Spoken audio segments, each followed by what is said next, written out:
G'day, today we're going to be running through the Origins mod. If you don't know what the Origins mod is, it's basically a mod that adds in additional layers to your character. Kind of like races or backgrounds, if you would.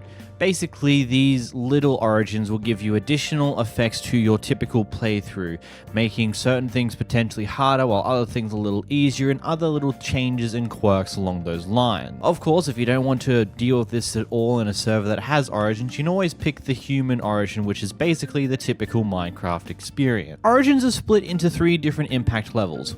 You got low impact, which is 1 dot here, you got medium impact, which is 2 dots here, and then high impact origins. The differences here is usually just how drastically it will change how you play Minecraft, whether it be just very basic, simple changes that don't really massively change how you'll play Minecraft, or you have your medium ones which have some downsides that will change how you play the game somewhat, like the Enderian here, which makes you vulnerable to water, allowing you to take damage whenever water touches you, which is an interesting quirk, to the full impact origins that change basically everything, such as the Merling here, which flips you from being able to breathe on land to breathing underwater. Starting off with our single impact origins, we've got the Avian. The Avian race has lost their ability to fly a long time ago. Now, these peaceful creatures can be seen gliding from one place to another. Let's get started. Featherweight. You fall as gently to the ground as a feather would unless you sneak. When falling from heights with this origin, you'll slowly, gracefully go down to the ground, making you completely avoid any form of fall damage.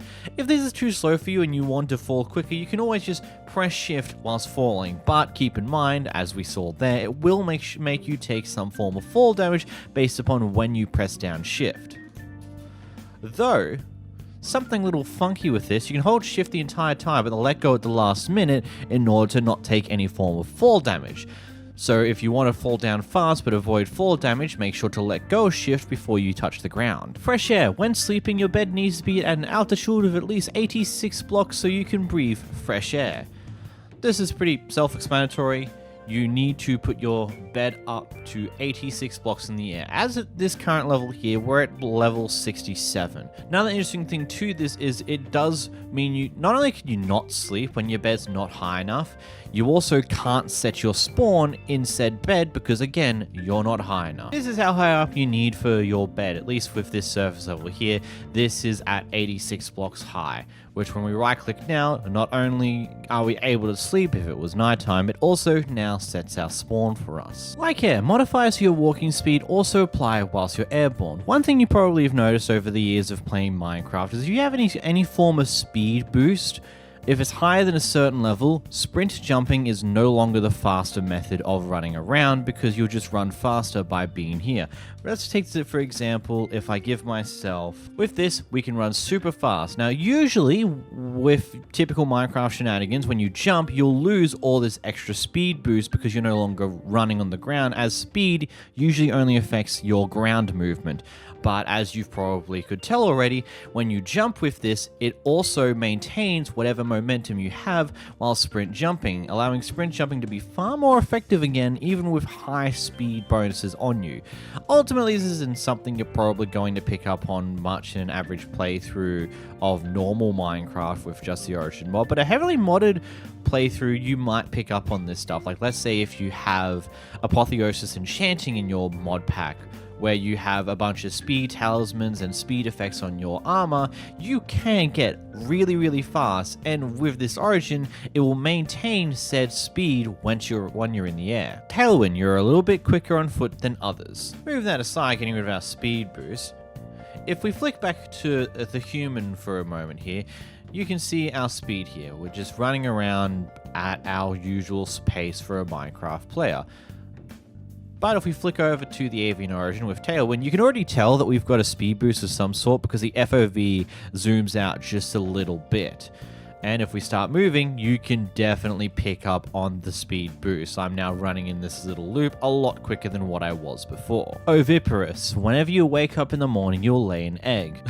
This is just kind of a little funny quirk.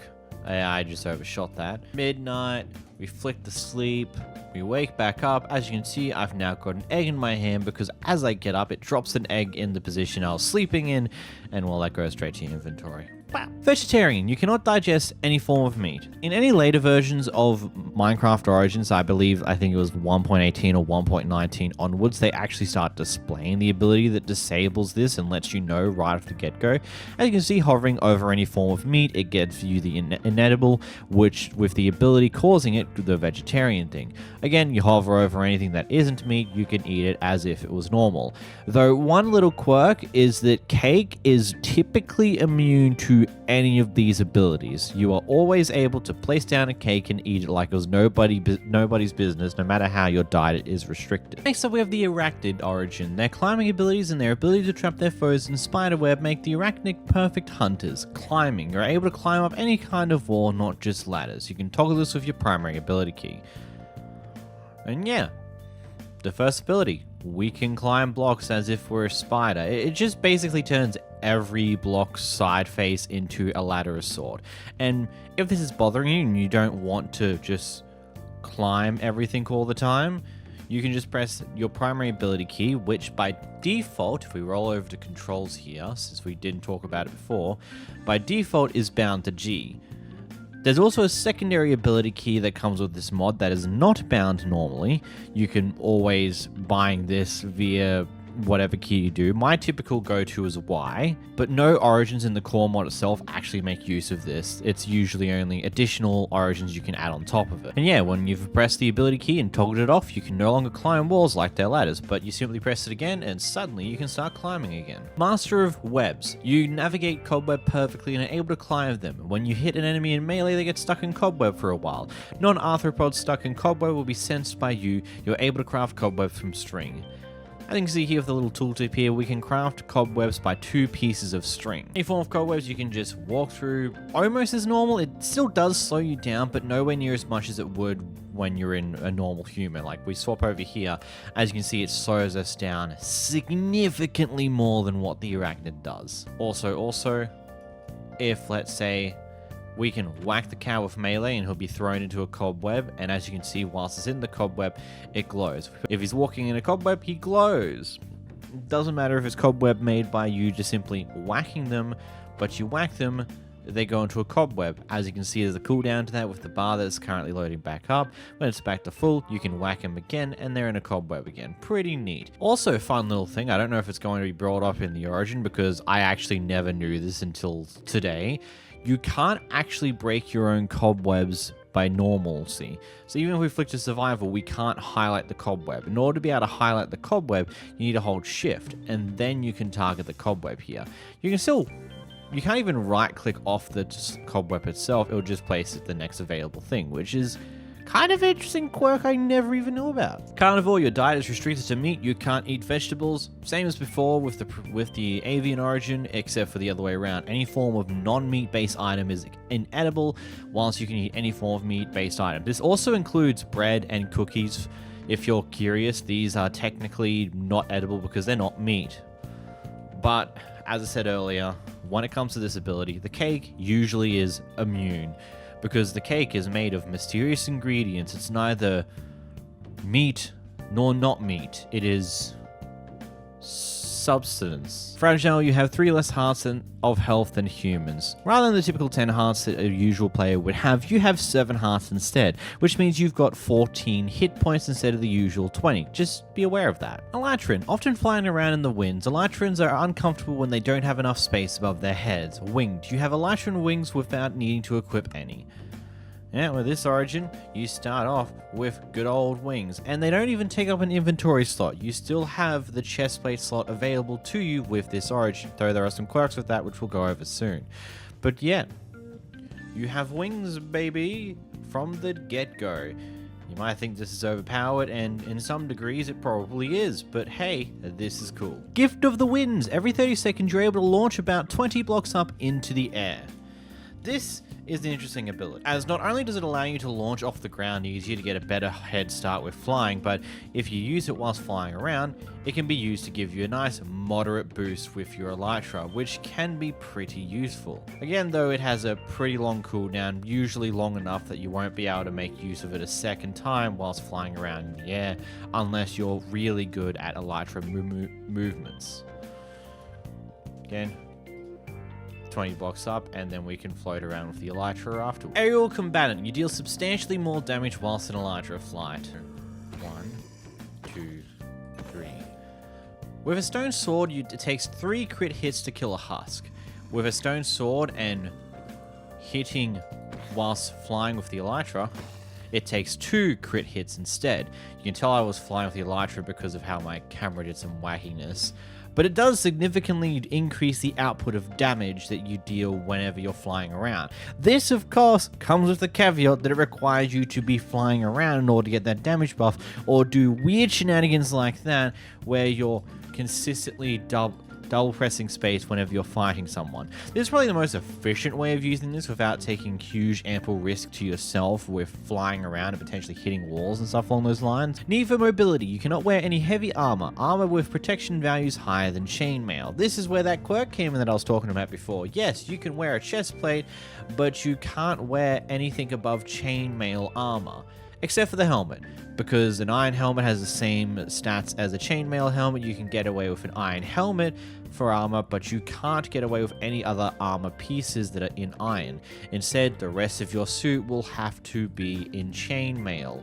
Claustrophobia. Being somewhere with a low ceiling for too long will weaken you and make you slower. This is an interesting ability because whenever you're underneath a 2-block high ceiling, you'll gain weakness and slowness. But rather than it staying at the same time frame or ticking down only to reset back up to like the 7 seconds it started at, as you probably see, the longer you hang underneath a roof that is 2 blocks, like just above your head like this one is, it will continue to tick up slowly, making cave exploration a lot more difficult because you're slower and you're weaker, and the longer you're in these type of tight quartered areas, the longer this continues to tick up. You flick over to a 3-block high ceiling though, you're perfectly fine. It will start to tick back down. And considering changes that were made since this origin was originally made, in 1.16 with the 1.18 added all these massive caves, this is less of a common problem because caves more commonly than not nowadays are these big open chasms that they're no longer as claustrophobic as what they used to be. So this ability is nowhere near as effective as it used to be, but it's still something to keep in mind, especially when tunneling down or strip mining. Brittle bones. You take more damage from falling and flying into blocks. This is one of the other things to counteract your the fact that you start off with an Elytra. It just means that any form of fall damage, any form of momentum-based damage, which is both fall and flying damage, is significantly increased when compared to the usual shenanigans. Like, look at how much damage I took from getting probably about 10 blocks of fall. Like, that is significant. And then, of course, if you're flying and you run into something at speed, you will take significantly more damage than what you're used to. And that was a slow fly into that wall, and I still took half a heart of damage from just lightly kissing it. Next we have the Shulk. Related to Shulkers, the bodies of the Shulk are outfitted with a protective shell-like skin. Hoarder. You have access to an additional 9 slots of inventory which keep the items on depth. This is activated with your primary ability key. I mean, simple thing. You press G, look at this, 9 extra slots. I can put these items in here, and when I do the lovely /murder command, nothing drops. If I go respawn and press G, as you can see, the items are still here as they were just beforehand. Some interesting quirks here. With the extra items that you put in your inventory as the Shulk Origin, it unduplicated itself. It can lead to some very weird quirks. If you were to, let's say, swap Origin normally whilst in survival mode, the moment you use the Origin Orb, the items inside of your extra inventory slot will be immediately put back into your inventory. Then you can select whatever Origin you want and you'll just have those items there. But if I do this again, go back to Shulk here, flick to survival mode, put the items in here, and then use a command to swap my Origin to a different Origin, it'll give you 2 lots of the diamonds. But don't worry, 1 stack is a ghost stack, so it'll immediately vanish the moment you go to touch it. That is some funky quirks. But if your Origin is forcibly swapped off of the Skulk, you get all the items in your inventory slot back from it. Sturdy skin. Even without wearing armor, your skin provides natural protection. We swap to survival mode. As you can see, we've got 8 points of armor protection by default without wearing any form of armor. pretty neat. Strong arms, you're strong enough to break natural stones without using a pickaxe. We flick down here for a moment and we just tunnel down for a moment. As you can see here, we can break stone at a pretty reasonable speed, though a little bit of a quirkiness here. This does not function for cobblestone. So if you place down cobblestone and go to break it with your bare hands, you will not get it back. Kinda funky, all things considered. Unwieldy, the way your hands are formed provide no way of holding a shield upright. We flick over to tools and weapons here. As you can see, by just hovering over the shield, it says unusable because of unwieldy. This just basically means that you can't press right click in order to make use of the shield. A large appetite, you exhaust much quicker than others, thus requiring you to eat more. Rather than having unusable certain types of food, your hunger will just decrease at a faster rate than what the average player will. 3 down to 3. We continue to run around. It should now drop down to 4 at a pretty reasonable pace. It is something that you'll need to keep more of an eye on, is because your hunger will decrease at a faster rate than the average players will. Moving into our 2 impact origins, we have the Feline Origin. With their cat-like appearance, the felines scare creepers away. With the dexterity of cats, they always land safely on their feet. Acrobatics, you never take fall damage no matter what height you fall from.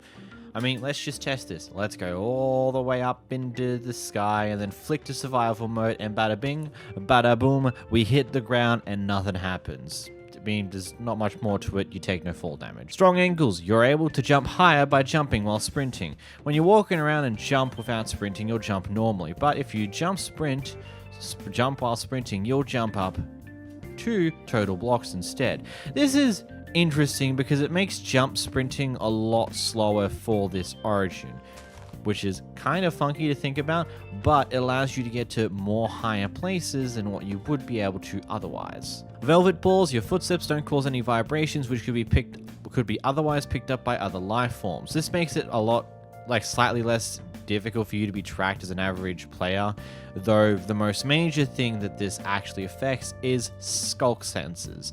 I'll place it down, and as you can see, me moving around, it doesn't activate. Jumping around does activate, and if you walk over it, it does activate, but just simply walking or running around as the Feline Origin in near one will never activate it. 9 lives, you have 1 less heart of a health than humans. We flick over to survival mode. As you see, you've got 9 hearts instead of 10, meaning you've got 18 hit points. Weak arms. Whilst not under the effect of a strength potion, you can only mine natural stone if they are at most 2 other natural stone blocks adjacent to it. This is a very interesting effect of the origin here.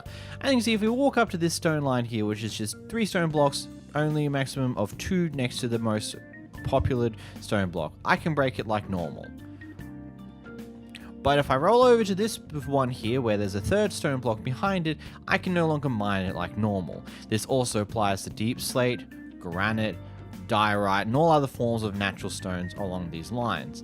If you break it through the edges, you can break through like it was nobody's business and just break it as normal. This does not affect any cobblestone or cobble deep slate, but it does affect any form of placed stone that you make and put out. It will make it more difficult to work with that.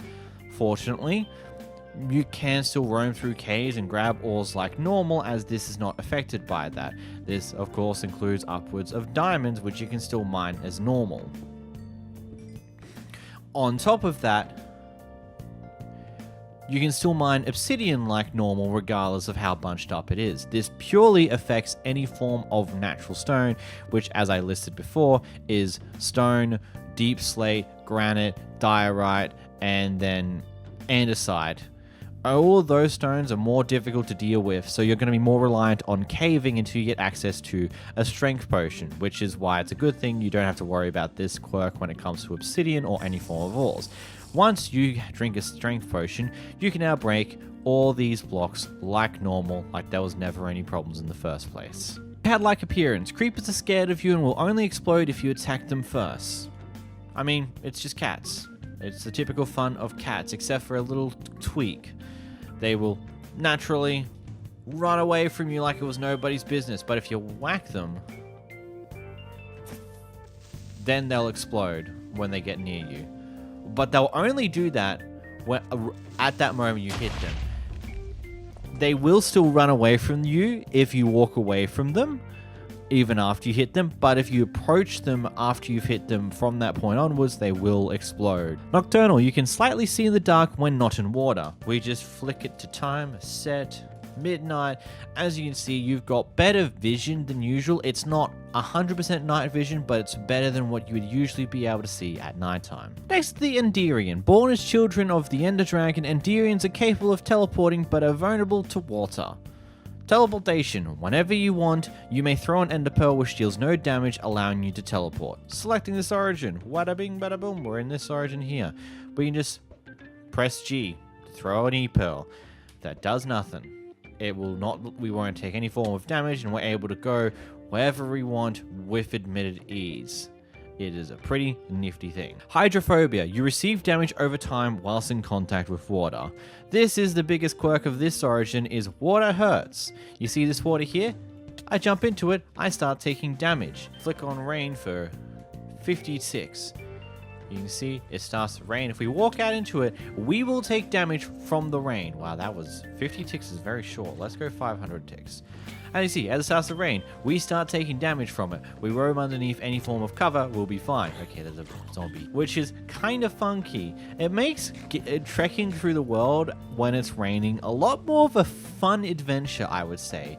It makes this ability to teleport such a more funky thing, because you can use it to roam through the trees to avoid the rain when it's raining. Scared of gourds, you're afraid of pumpkins for a good reason. This is a multiplayer based ability. This doesn't really affect you much in typical solo survival Minecraft, but if I go grab an additional player for a moment, I'm gonna go to the other character, I'm gonna walk in front of myself and then remove the pumpkin. As you can see, I now reappear on the screen for myself. Put the pumpkin back on, I go back to being completely invisible to the other player. It is kind of a very funky quirk. As you can see, it's a cave pumpkin. If I put it, carved pumpkin, if I put it in my hand, but I put it back on my head, I vanish from view. It is kind of wild and kind of funky. It's a nice little quirk. Slender body, you can reach blocks and entities further away. This is just a general range increase. We swap to creative mode here. Here you go 1, 2, 3, 4, 5, 6. 6 blocks of reach when in the Enderian Origin. But if I flick over to human and just roll over here for a moment, it's 1, 2, 3, 4, 5 blocks of reach normally. So with the Enderian, you just get additional block of reach with the Origin, which is kind of cool. Now moving into our 3 impact origins, the Merling. These natural inhabitants of the ocean are not used to being out of the water for too long. Gills. You can breathe underwater but not on land. Flicking over to it and we flick to survival mode. As you can see, we've now got air bubbles that are quickly popping, so now we need a bum rush to the sea in order to survive. This is kind of funky because also when you die, when you spawn in a world, you won't spawn in water by default, which could lead to some pretty funky things. Wet eyes, your vision underwater is perfect. If we toggle this with G, we can flick on and off a form of underwater night vision. Aqua affinity, you may break blocks underwater as others do on land. If we roam over to a piece of dirt here, we can just break it normally at the average speed. It's the same as the enchantment that you can put on your armor. It just removes the slow breaking speed that occurs whenever you're floating in water. Fins, your water speed is increased. And you can see, I'm not even sprint swimming and I rapidly outpace Mr. Senor drowned over here. But if we do start swimming with sprint on, we do move around quite fast through the ocean. Like water, when underwater, you do not sink to the ground unless you want to. As you can see, I can float here and do whatever I want. I press shift, I disable my ability to hold the float, and I'll just start sinking. But press space again and you'll be perfectly fine. Once that is all the abilities for the Origin itself, let's go back to the breathing underwater part of this Origin, because there's a lot more quirks to this than what you might realize. So first off, as you can see, rolling over here with a turtle shell helmet on with water breathing, it counts as just being here. We get the water breathing effect and it functions exactly as it would if you were underwater with a normal player, just it works in the overworld. Again, we roll back under here. Let's say we grab a bunch of water here. We roam over. We let that start decreasing in a moment because this is going to wait a moment for this to go. As our air bubbles start to go, we can drink a water bottle to get 2 air bubbles back. Rolling back in here for a moment, going back up to the surface here, we'll let the air bubbles go down a little bit, and we flick on the rain.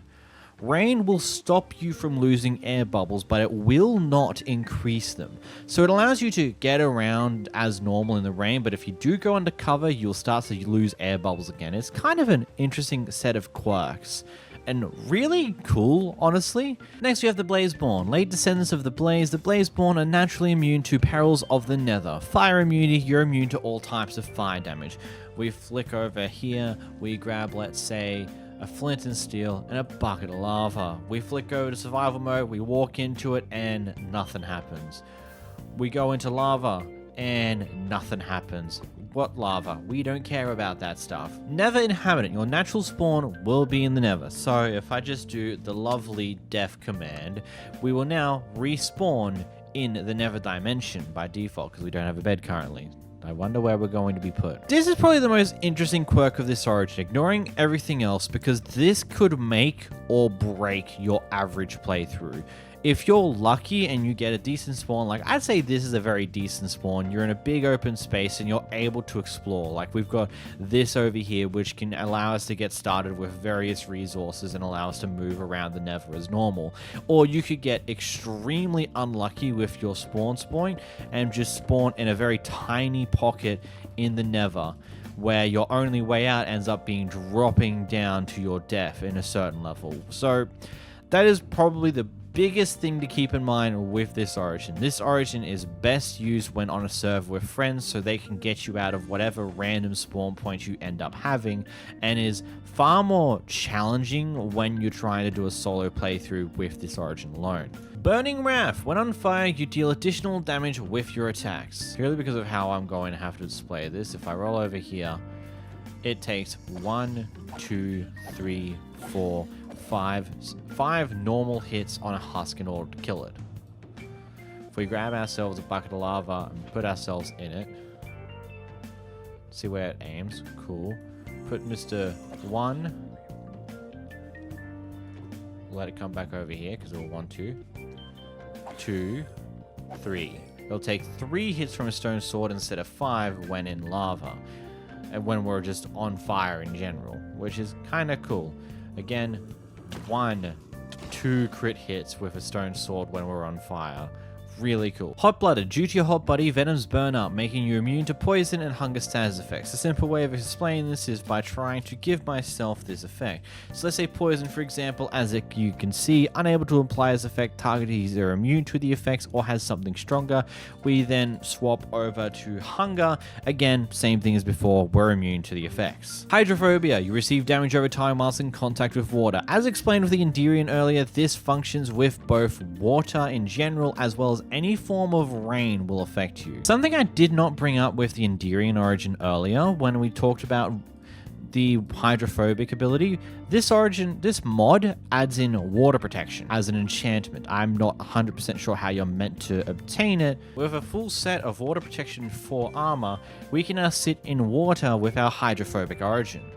As you can see, we're currently the Blazeborn. We completely ignored this. I don't know if this is like a duration of time you're just immune to the water-based damage, or whether it's a semi-permanent or just a permanent effect when you have one piece of armor that does that. Though as far as I can tell, it seems to be a basically permanent effect. Oh, no. Okay. So, hi, we're back in the nether again. Water protection as an enchantment, it seems like that you can swim around water for as long as you want to a certain degree, but the moment you start drowning, even if you go back to the surface for air, it seems like you still continue to take the drowning based damage because you've now started taking damage in water.